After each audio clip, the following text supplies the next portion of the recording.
I want to show you the invention that could have saved Kodak, and the decision that destroyed it. It's 1975. A 24-year-old engineer named Steve Sasson walks into a Kodak lab with something no one has seen before. A camera that doesn't use film. It's a clunky, toaster-sized box, about 8 pounds, with a lens borrowed from a Super 8 camera, a new CCD sensor, and a cassette tape to store data. It snaps a 0.01 megapixel image and takes 23 seconds to record it.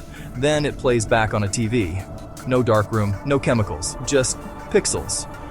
Sasson calls it a filmless camera. In a company built on film, that's not a description, it's a threat.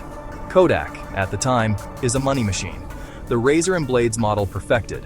Sell cameras cheap, make fortunes on film, paper, and processing. Every roll shot, every print developed is a toll booth that only Kodak can collect. So when Sasson demonstrates his prototype to executives, the reaction isn't awe, it's fear. If pictures don't need film, Kodak doesn't need Kodak. He's told, in essence, it's interesting. Don't talk about it. From vintage labs smelling of fixer and stop bath, we move into carpeted boardrooms and a different chemistry. Quarterly reports, market share, the addictive hit of guaranteed margins. Disruption isn't an abstract theory here. It's an existential threat, sitting on their own workbench. Over the next decade, digital quietly matures, sensors sharpen, storage gets cheaper, screens get brighter. Kodak patents much of it. They even profit on it for a while, licensing technology, selling sensors, dabbling in digital cameras. But the corporate heart stays chained to film, because the numbers say film is safe. Film is dominant. Film feeds everything. Labs, retailers, chemistry plants, entire towns. And if you make the future arrive faster, you cannibalize yourself. So Kodak does what incumbents often do. Hedge, delay, protect. They fund digital, but not enough to overthrow their king.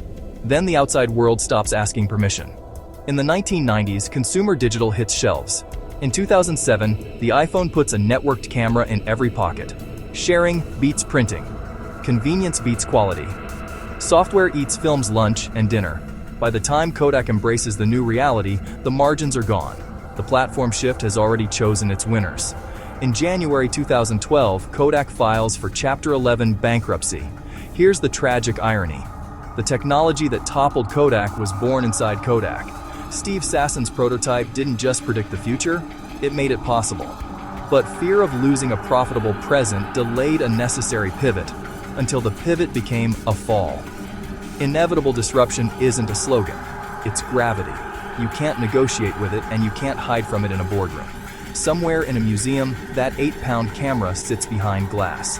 It's not just an artifact, it's a mirror. The question it asks is simple and ruthless.